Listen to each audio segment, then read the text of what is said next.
అందరూ మత్తయి సువార్త 24వ అధ్యాయము 36, 39 చదవండి. నోహపు దినములో ఏం జరుగుతున్నాయి? అంత్య దినములో జలప్రలయం రాకముందు ఇంక అంత లోకమంతా డిస్ట్రాయ్ అవుతుంది. అందరూ ఏం చేశారంట? అక్కడ తినొచ్చు, తాగొచ్చు. ఈరోజు అందరు ఎక్కువగా పరిగెత్తేది ఎక్కడికి వెళ్తున్నారు చెప్పండి?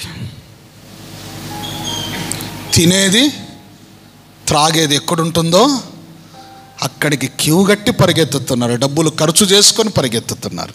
తినేది త్రాగేది ఎక్కువగా పిలుస్తుంటారు కదా, ఫంక్షన్లకు పిలుస్తుంటారు, మనం పోతుంటాం. ఫంక్షన్కు నువ్వు వెళుతున్నప్పుడల్లా ఈ మాటను జ్ఞాపకం చేసుకో. లోకములో తినేవి తాగేవి తక్కువ చేసుకోండి. అప్పుడు మీ కుటుంబాలు దేవునికి దగ్గర అవుతారు. తినేవి తాగేకి మీరు పరిగెత్తితే మీ కుటుంబాలు దేవునికి దూరం అవుతారు, జనాలకు దగ్గర అవుతారు. ఏం పొందుకుంటారు మీరు? జనాలు ఏమన్నా అవార్డు ఇస్తారా మీకు? జనాలు ఏమన్నా మిమ్మల్ని పరలోక రాజ్యం తీసుకొని పోతారా? జనాలు ఏమన్నా మిమ్మల్ని ఎత్తుకొని ఊరేగిస్తారా? మీకు మీ యొక్క కాపల మీ జీవితంలో మిమ్మల్ని రక్షించే పనులు వాళ్ళు చేస్తారా? ఏమీ చేయరు. ఈరోజు ప్రార్థనకి రావడానికి కానీ చాలామంది యవనస్తులు వెనక ముందు అవుతుంటారు. అదే తినే త్రాగేది ఎక్కడైనా ఫంక్షన్లు అవుతాయి చూడండి, తల్లిదండ్రుల కన్నా ముందే వెళ్ళి అక్కడ ప్రజెంట్ అయిపోతారు. ఎందుకు? లోకముతో మీ స్నేహము ఎక్కువ అవుతుంది. రెండవదిగా పెళ్ళిళ్ళు ఇచ్చుకొనుటను చేసుకొనుటను అక్కడ ఉన్నాయి. అంత్య దినములో జనాలు ఎక్కువగా దేని మీద ఫోకస్ పెడతారు?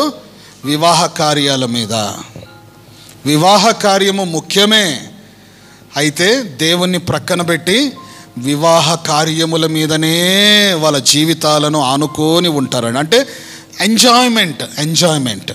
ఎందుకంటే ఈడ నోహ దేవుని ఆరాధనలో ఉంటే వారందరూ పెళ్ళిళ్ళలో బిజీగా ఉన్నారు, తినే కార్యాలలో బిజీగా ఉన్నారు, నడిచే కార్యాలలో బిజీగా ఉన్నారు. నేను యవనస్తులకు ఒకటే మాట చెప్తానండి.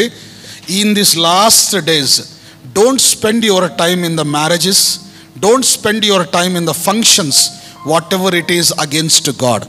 దేవునికి మహిమ లేని కార్యక్రమాలలో, దేవునికి అవమానం వచ్చే కార్యక్రమాలలో, తినే ఫంక్షన్లో, పుంపుకుండే ఫంక్షన్లో, వివాహ కార్యములు ఏదైనా దేవునికి విరుద్ధమైన ఏది ఉన్నా వాటిలో మీరు భాగస్థులు అవ్వాల్సిన అవసరము లేదు.